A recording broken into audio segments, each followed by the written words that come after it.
Integrated project delivery is an approach that focuses on integrating people, systems, business structures, and practices into a process that collaboratively harnesses the talents and insights of all participants to optimize project results, increase value to the owner, reduce waste, and maximize efficiency through all phases of the design. For this project, we utilized the IPD process to come up with a way to upfit the first floor of an existing medical building. The thought process behind this is we would have the owner, the contractor, and the architect all involved from the beginning. And in this case, it would be best practice to involve your MEP subs very early on, due to the fact that it is an existing space for an upfit. To have these insights before any final design is made would be very helpful to increase efficiency and reduce waste, so that we are coming up with the most effective and most fluid way to deliver this upfit by the time the owner needs it to be operating and functional. IPD teams are most successful when implementing a co-location office space. During construction, all members of the project team located in a shared space with shared meeting rooms, ability to walk from one participant without exiting the building or going up a set of stairs, daily occurrent work sessions being held with weekly big room meetings are all items that help the success of the project in implementing IPD strategies. Primary to success should be the value created by the integrated project team. Each member must bring experience, industrial knowledge, and key differentiators that strengthen the overall team, making the whole greater than the sum of its parts. The role of the architect is to take these parts and assemble them in the project design, in this instant, in the co-location space, in a way that will benefit the success of the project and enhance the team's performance. As the architect, one of the easiest ways that I could help us be efficient with our finances was to keep square footage as low as possible. So if you look at the existing floor plan, you can see that we are using just the bottom right portion of the plan. We had the opportunity to use the entire first floor, but our team opted to just use a portion of it because we decided how many people we thought would be in our office space and what was necessary program pieces that we would need to have a successful IPD project. So we implemented the bottom right corner due to the exterior existing canopies. So there's a canopy on the left, which leads you into an open lobby, which this would be the main entrance for guests coming into our space, which is why in our floor plan we have a main front door with seating, the toilets, and our secretary desk on the left hand side of the plan. Then the right entrance from the exterior, so those who will be in the space day in, day out, can use that door separate from the guest entry. And so on the right hand of our side of our plan is the main open office space and then the private offices, which leaves the middle aspect of our plan to be for the owner and the big room, which we'll get into later. As the architect using this co-location space, the thing that I would appreciate the most is the centralization of all of the engineers and the owner. So I have very easy access to all of them, so I can more efficiently communicate with them. So I don't have to necessarily send an email, but I can just go up and have a conversation with them and resolve things and show them drawings in person live is very helpful. I see the big room being a huge benefit. As an architect, we usually print out our full-size sets, sheets, and like to have them on a desk somewhere. And that huge table there in the center of the big room would be a great place to lay out sheets and have conversations and have the engineers look at certain drawings with me.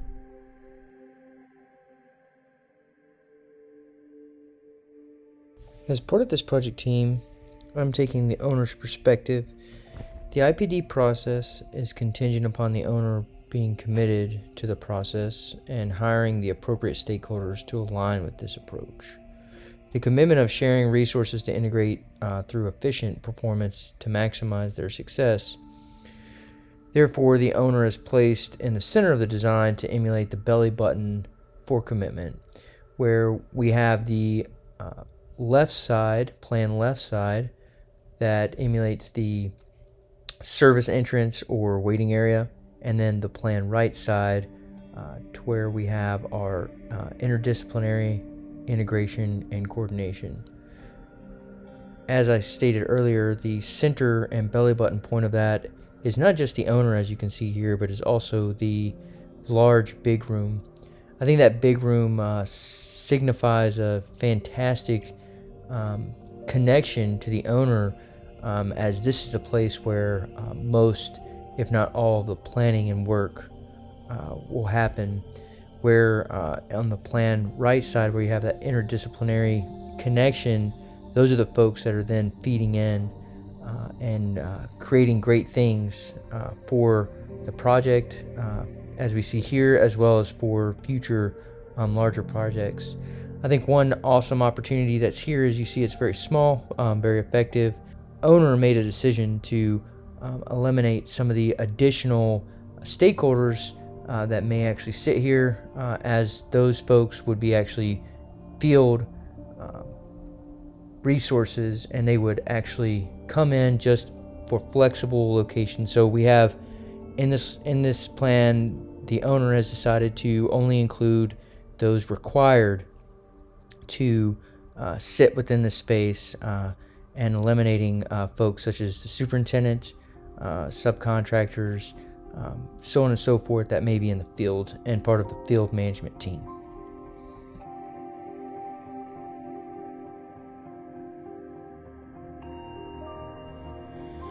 I will be speaking on the design engineering part of this project, this perspective.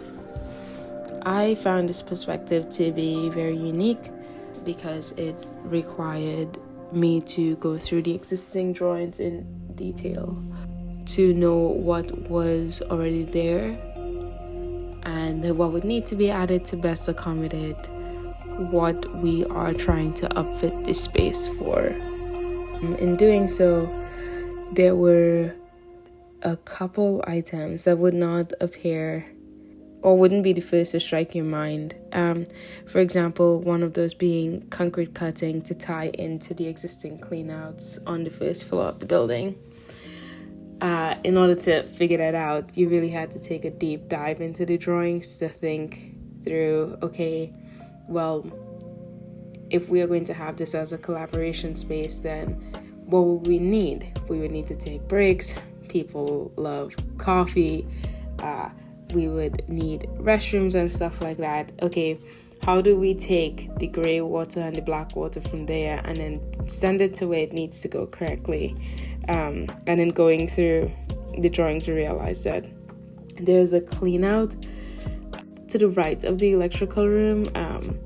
So instead of doing a bunch of rework and creating several new underground lines to ensure that all of the waste is being disposed of correctly, we factored in some minor concrete cutting to lay those sanitary pipes and lines to make sure that all waste material is being disposed of correctly. With the IPD process, especially from a scheduling perspective, a design perspective, and as well reflecting on the project engineer's perspective, as that was also one of positions that I had working for a contractor. I think for this specific project in itself, IPD allowed us to kind of compact our schedule in a way that allowed us to still be able to keep in the constraints, but also allowed us to maximize each part of our day. For a prime example, starting after October 1st, I decided to make the schedule a 6-day work week, but I was also able to kind of compress a lot of our work schedules by using advanced work packaging and also identifying a lot of the materials that would require long lead times. For example, that could be storefront, that was metal procurement, and door and windows as well, because those usually require a higher level of detail, as well as requiring a different level of coordination that we required. Specifically with the IPD method and the overall design of the building, the design of the building allowed for more cohesive space, and as a builder, architect, and owner in this project, we also wanted to make sure that we were able to meet the uses of the building and the end users, as well as kind of sticking to our design and our schedule. So that's why you see a kind of communal space as well as included, to kind of allow more synergy between people that may want to work separately, or those that want to co-work together, or for those that need a different area to kind of work in. Going beyond that, talking about the overall design, with our valuations and how we were able to kind of calculate and kind of estimate our items, we also wanted to make sure that we kind of kept as true to the schedule as possible. So with that, we also decided that after our 20 and 40% construction documents, design documents, that we would begin to start building specifications around items that had already been identified and that had been kind of met with other subcontractors. In this way, we were able to kind of pre-design our project without technically having some of the specifications at the very beginning.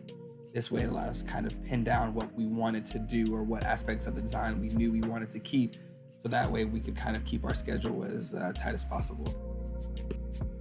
Also with our design, we wanted to intertwine using level of development between the 200, the 300, 350, and 400 stages, to kind of work with our potential model that we're using for coordination in this building. The idea behind having a Bim document control, or just regular document control from the beginning, is to be able to kind of have a point person on the project that is a keeper of all the documents, but also the one that kind of disseminates all the information.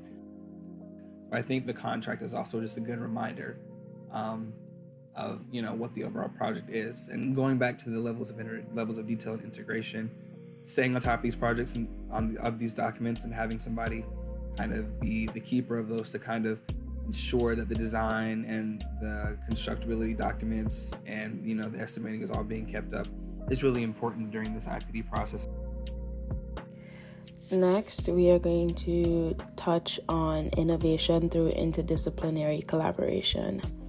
It is going back to the roots of what it means to be a builder and the concept of the master builder, having knowledge of several different aspects of construction and the building process. It becomes a dynamic task to ensure that the team is aligned and performing in parallel towards the goal. You have heard many parts of the IPD process from my team members that have discussed not just methods and processes, but how they're applied to the design. One of the great pieces of this design is trying to understand how the design affects team integration, collaboration, and transparent communication. And through that, one of those is visual control, interdisciplinary coordination, as well as the ability to locate things in the appropriate place for that all to happen as a whole.